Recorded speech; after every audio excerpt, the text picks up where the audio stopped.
kulrang darvoza dedilar. Shu bino bo'lsa kerak. Menimcha shu bino bo'lsa kerak. Men O'zbekistonlikman. O'zbekistonning 38 million aholisi orasida men ham borman. O'zbekiston Milliy statistika qo'mitasi aholini ro'yxatga olishi haqida xabaringiz bor. Va biz bugun mana shu binoga keldik. Nega kelganimizni hozir bilib olasiz. Operator aka, statistika o'zi nima, bilasizmi? Statistika bu sonlar orqali ma'lumotlarni yig'ish, sanash va taqqoslab o'rganishdir. Masalan, sizlar mana shu kontentda ro'yxatga olish degan so'z necha marotaba ishtirok etganini sanab ko'ring. Do'stlar, xabaringiz bor. 15-yanvardan 28-fevralga qadar O'zbekistonda aholi va qishloq xo'jaligini ro'yxatdan o'tkazish jarayonlari boshlanadi. Mana shu jarayonlar bilan yaqindan tanishamiz.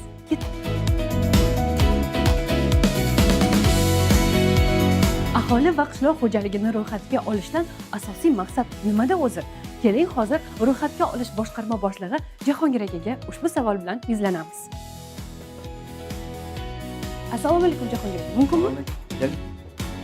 Ro'yxatga olish bu statistika tizimidagi eng murakkab va keng qamrovli jarayon bo'lib, umumiy statistik ko'rsatkichlarni yig'ishni bir unikal metodi hisoblanadi. Ya'ni ma'muriy ma'lumotlarda, vazirlik idoralarida mavjud bo'lmagan aholiga oid va qishloq xo'jaligiga oid ma'lumotlarni jamlash deb tushunsak bo'ladi. Ya'ni ushbu ro'yxatga olish natijasida umuman kelgusida qarorlar qabul qilishda, strategiyalarni belgilashda asos bo'ladigan muhim ko'rsatkichlarda shakllantiriladi. Jahongir aka, aholi va qishloq xo'jaligini ro'yxatga olish jarayonlarida bolalar ham faol bo'lib, sizlarga qanday yordam bera olishadi? Ro'yxatga olishda mamlakat hududida yashab turgan barcha ro'yxatga olinishi kerak. Shu jumladan 2026-yil 15-yanvar sanasiga qadar tug'ilgan chaqaloq ham ro'yxatga olinadi.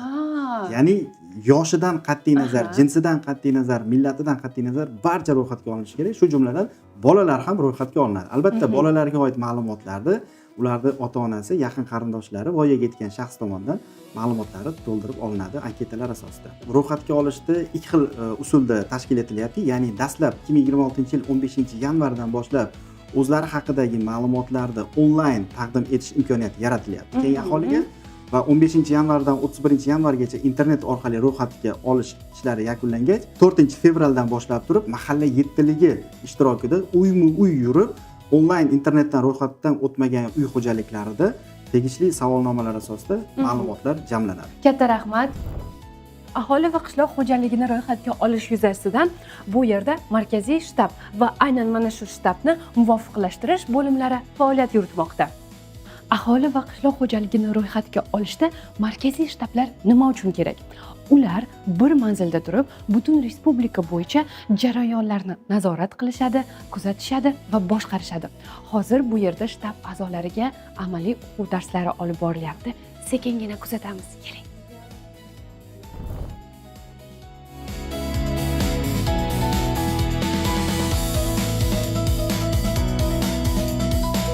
Markaziy shtab qoshida O'zbekiston mahallalari uyushmasi hamda vazirlik idoralari tomonidan mutaxassislar ham jalb qilingan. Hozir ularning ish jarayonlari bilan ham birgalikda tanishamiz.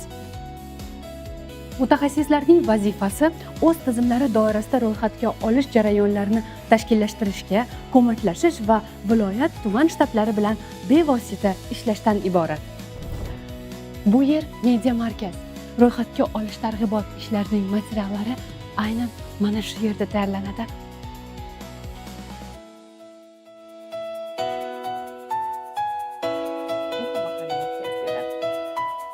Kelinglar. Assalomu alaykum. Yaxshimisiz? Kelinglar. Bitta savollar bilan izlamoqchi edik, Komil opa. Keling, marhamat, o'tiring. Yaxshimisiz? Rahmat. Ro'yxatga olish yuzasidan qanday targ'ibot materiallari tayyorlanyapti, shu haqida aytib o'tsangiz.